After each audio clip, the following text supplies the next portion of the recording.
मेहनत का फल। एक गांव में दो मित्र नकुल और सोहन रहते थे।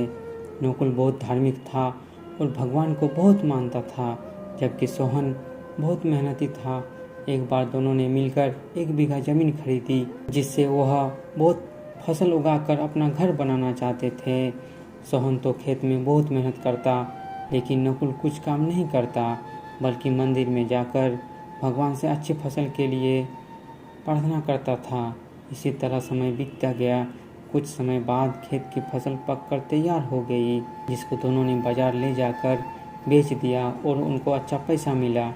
घर आकर सोहन ने नकुल को कहा कि इस धन का ज़्यादा हिस्सा मुझे मिलना चाहिए, क्योंकि मैंने खेत में ज़्यादा मेहनत की है। यह बात सुनकर नकुल बोला, नहीं, धन का तुमसे ज़्यादा हिस्सा मुझे मिलना चाहिए, क्योंकि मैंने भगवान से इसकी प्रार्थना की, तभी हमको अच्छी फसल हुई। भगवान के बिना कुछ संभव नहीं है। जब वह दोनों इस बात को आपस में नहीं सुलझा सके, तो धन के बंटवारे के लिए दोनों गांव के मुखिया के पास पहुंचे। मुखिया ने दोनों की सारी बात सुनकर उन दोनों को एक एक बोरा चावल का दिया, जिसमें कंकड़ मिले हुए थे।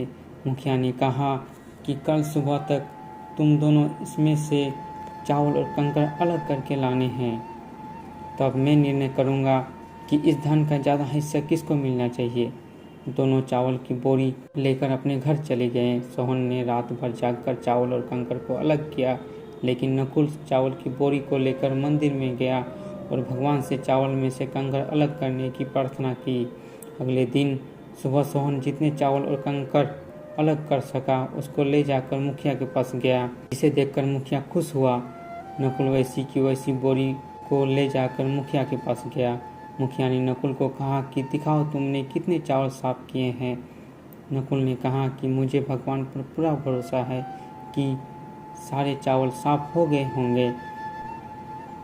जब बोरी को खोला गया तो चावल और कंकड़ वैसे के वैसे ही थे।